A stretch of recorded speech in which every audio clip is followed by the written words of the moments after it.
Lesson 52 is determining the equation of a line given 2 points. So you're going to need some refreshing on our definitions. So write this down so you can just remind yourself. We'll make an extra big star to the definition you already have in your note cards, which would be a great idea. Right here, the M is what? Slope. What else could we call it? Rise over run. Rise over run, rate of change. I like all of these names. Okay, so those all work. They're all interchangeable. What about the B? What is that? It's the Y what? Intercept. We also call it what when we're dealing with things that have value like money. Right, the initial cost. Or the initial whatever, the initial startup, the initial whatever we're starting with, right? Okay, so there's that one. This is slope-intercept, right? Everybody should be really, really familiar with this definition. Next, one that you haven't used as much, you should have seen it before, it's point-slope form. So, point-slope form is something that will become your friend as you move through these because it makes life a lot easier. So, this is y minus y sub 1 equals m open parentheses x minus x sub 1. Okay, m is still slope, slope, rise over run, rate of change. It's still all of those things, so it stays the same. Nothing changes there. The only thing that kind of changes for you is, remember this is point slope form. So it uses slope, which was the m, and it uses a point. The point we'll use as x sub 1, y sub 1. Okay, that's where these two values come from. So you're literally just plugging them in. And you might remember these from somewhere else. So I will write in how to find slope just to remind you. It was the difference in y's over difference in x's, right? So look at this. This is difference in 2 x's, difference in 2 y's. If I divided this by x minus x sub 1, I'd get that over there. It would look just like this equation. So point slope form comes from the slope formula. So they're pretty much the same. Okay? So make sure you get that definition down. Write it on your formula sheet. It needs to be there. Y minus y sub 1 equals m open parentheses x minus x sub 1. Point slope form will be your friend. Okay, and if you don't already have it, we need to make sure to get the slope formula written down. We jump right into examples, so be ready to use these. Example 1. It says graph the line that has a slope of 4. So I'm going to write it down as m equals 4. I'm writing down the things that are important as I see them. And passes through the point 3, 5. Well, looky there. It seems like we have slope and a point. So we should probably use point slope form. Okay? So, using point slope form, I'm going to take this equation and basically plug everything in. So I'm going to write it down as the equation. I'm going to erase and show you where everything goes. So, here we go. Slope goes right where the m is. So, m turns to a 4. The x-coordinate is x sub 1. The y-coordinate is y sub 1. So I'm going to put those into those points. So x sub 1 here is 3. Y sub 1 here is 5. Okay, so I've just plugged in. Simple. Now I solve. I put them in the form that they would like it to be in. So, in order to put this in slope-intercept form, I would need to isolate my y. I need my y to be by itself. So I do that by starting my distribution. Okay? So distribute the 4. I get 4x. I distribute the 4 again. I get minus 12. And nothing happened over here yet.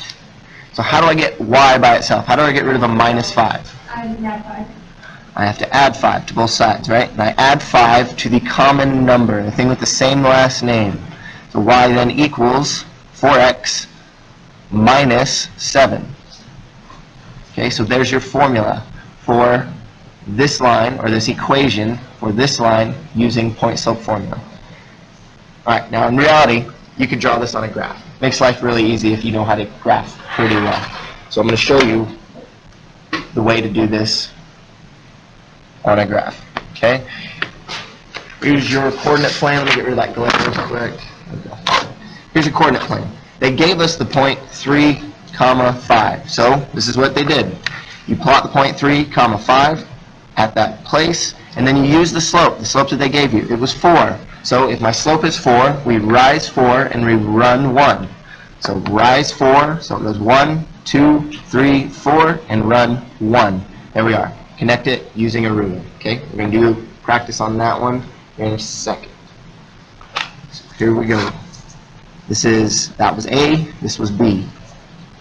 So on B, you need to make a X and Y axis. Go ahead and draw it out. Make an X and Y axis.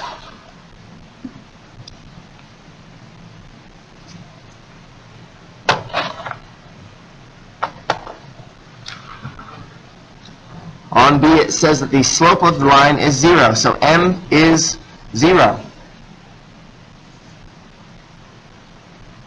And it passes through the point 2, 3. Okay, I'm going to check my work here in a little bit with that formula again, but just to show you the graphing first, we're going to go to point 2, 3, so 1, 2, and up 3, 1, 2, 3. There's our point, 2, 3. Okay, next I'm going to follow my slope, remembering that it is rise over run. Okay, so if we rise 0, what do we run? It doesn't matter, no matter what you put. Any fraction that has 0 on top, for example 0 over 8, always reduces down to 0. So we can run forever. So for the sake of this problem, we're going to say 0, run infinity. Just keep going. So here we go. I rise none, and I run forever. I'd run forever in both directions, actually. So my arrows will point forever left and right. You should notice your line is horizontal. So make this note. If M is 0, your line is horizontal.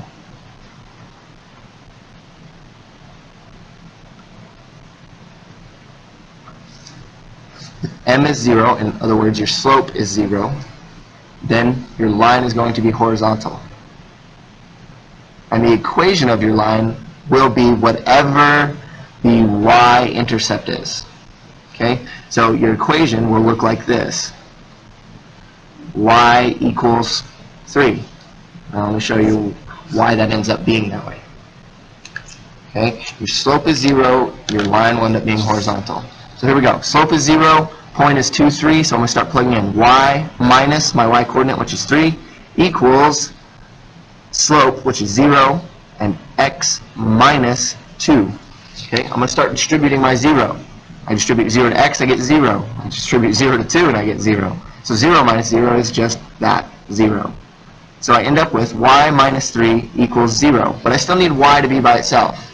So I have to add 3 to both sides. Y equals 3. Okay, so even when I work the problem, I get that equation that I just told you about. It is easier to know that I'm going to get a horizontal line, and it's going to be where it crosses the y-axis. Okay, it is easier to know that, but you also must know why that is so. So using that same concept, we're going to graph one that is vertical. You should already know what a vertical line looks like, but let me demonstrate one too. If the slope is undefined, so M is undefined. In other words, when we read that problem on our math test that said what makes this equation undefined, it's when the denominator is equal to 0. So in other words, slope looks like some number, I'm going to put infinity on top, over 0. Remembering again, rise over run, okay? So, and it goes to the point, let's say 3, 2. Change it up a little bit. So I'm going to go over 3, up 2, and plot that point. And we start to graph. So when I start this graph, I'm using rise over run, remembering that I rise forever and I run none. So if I rise forever, then the graph then looks just like a vertical line. And I only cross the x-axis. So, using the same type of idea that I had here, because I crossed the y-axis and it was y equals, here we cross the x-axis, it's going to be x equals. It's going to be x equals whatever the x coordinate is, because that's where it crosses the x-axis. So x equals 3. Okay, x equals 3. So this is your vertical line anytime you have an undefined slope.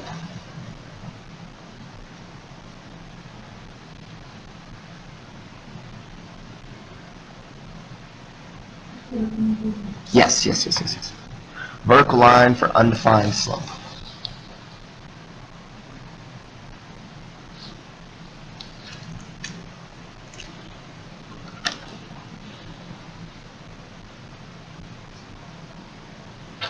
Vertical line for undefined slope. Everybody still copying that down? No? Alright, moving on to example 2, and we're going to start using the point slope formula a little bit more now. So it says, write the equation of a line with slope of 3, so m equals 3, and goes through the point 2, 4.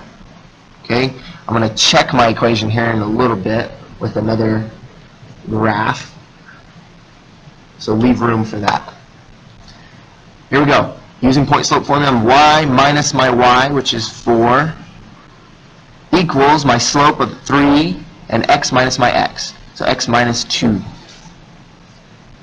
Okay, distribute out your 3, I get 3x and negative 6, and I didn't do anything on the left-hand side, so I just copy it back down. Next, isolate my y. How do I do that? It's negative 4 with it, so I do what?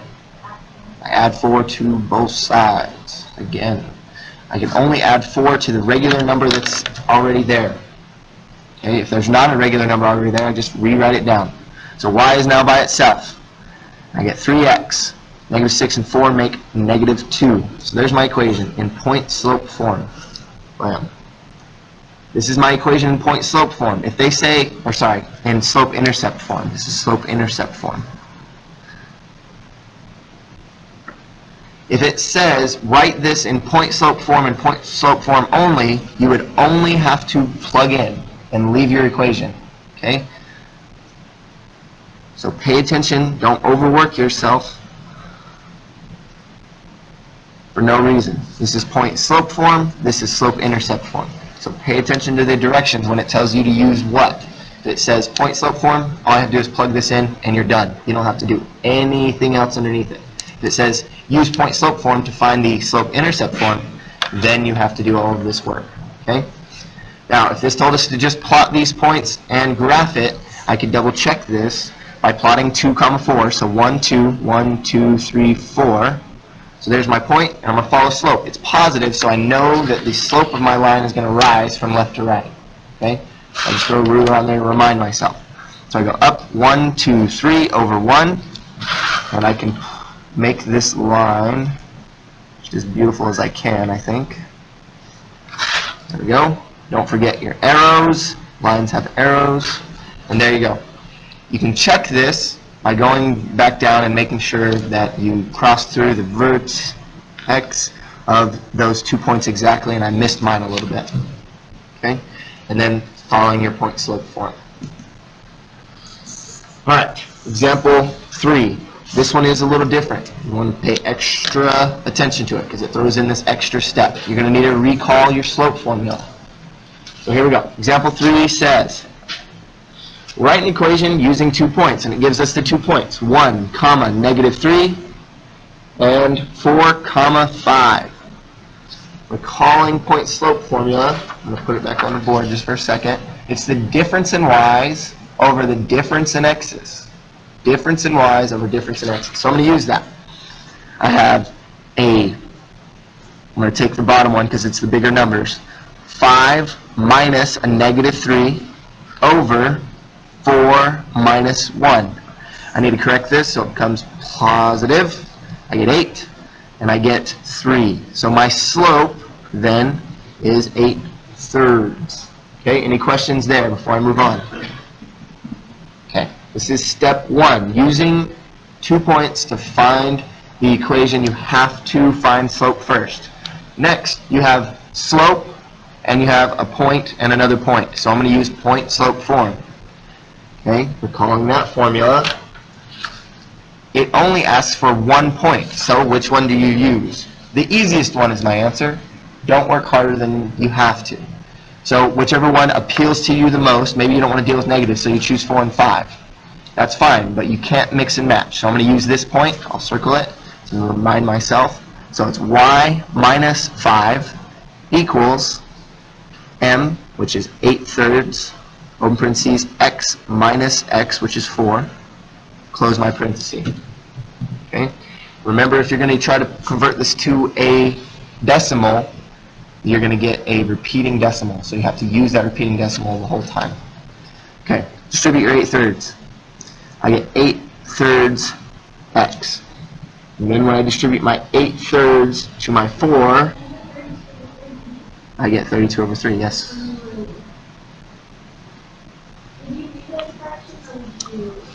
Personally, I would, yes. It's up to you, but personally, I would leave it as a fraction because that long decimal in your calculator is going to make life a problem when you try to use your calculator for the rest of these functions. Okay? Once I get to the end, I might convert it to a decimal, but I won't do that beforehand. Okay? So when I distributed my 8/3, I got 32/3 as a result, and I need to get it in y equals mx plus b. So I need to get rid of this 5. I need to do that by adding 5 to both sides. So plus 5. So remembering, I didn't do anything to my 8/3 x, so I'm just dragging that down. Don't get confused by that at all. Remembering I can do this in my calculator. I'm going to show you how, just to remind you. You have 32/3, which is a negative. So turn it on, open a set of parentheses, put in 32/3, close your parentheses. The reason I do that is because sometimes your calculator does crazy things, and you don't want to be right all the way until the end. Okay? So 32/3, and then we're adding 5 to it. So plus 5. For center, it gives you negative 5 and 6 repeating all the way through. Now, if I'm going to keep this in fraction, which is what I prefer, I just press math, fraction, and it should convert it for me. Negative 17/3. Math fraction converts it back into negative 17/3. Okay? So negative 17/3.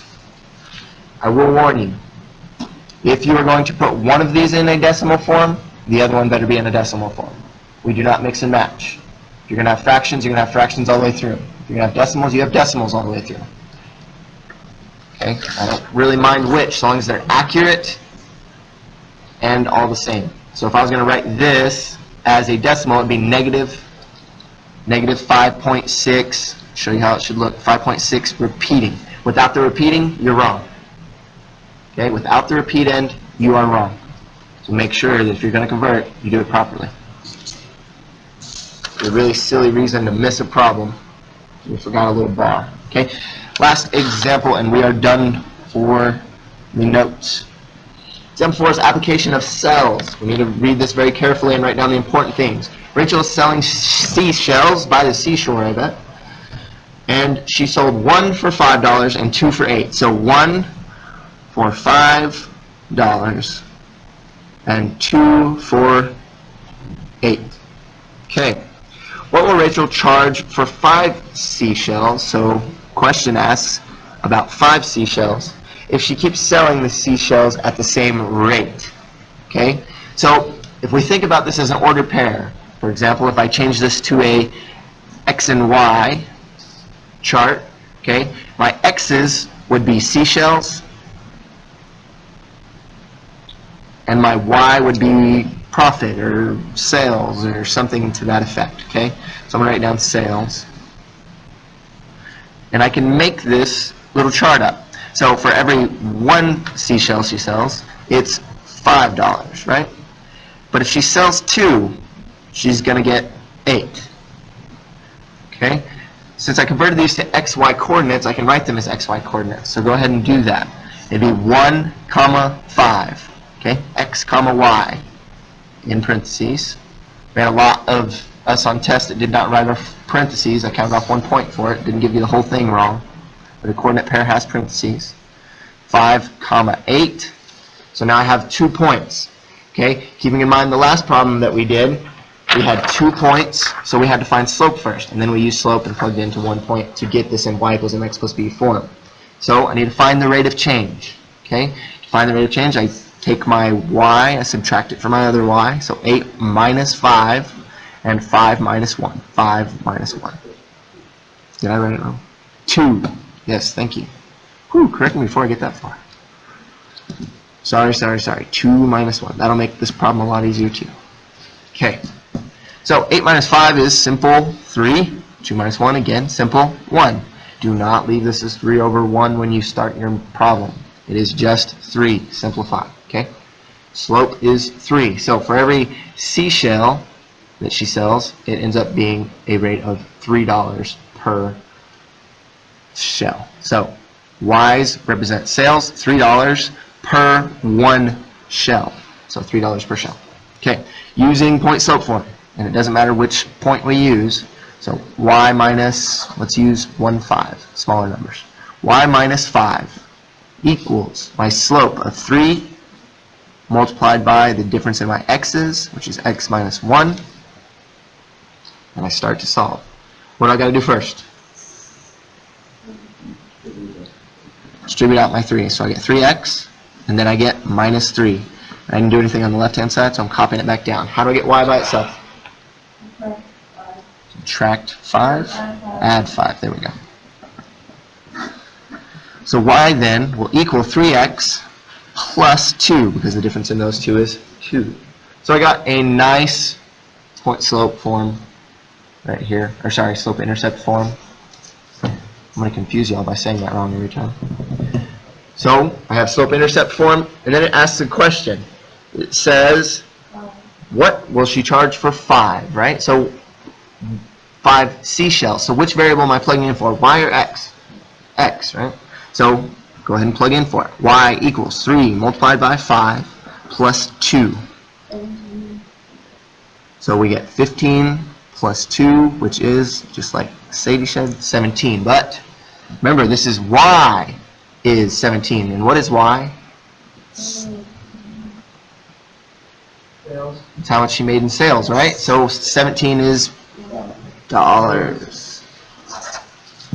Proper labeling. $. Any more questions? Okay, that's it.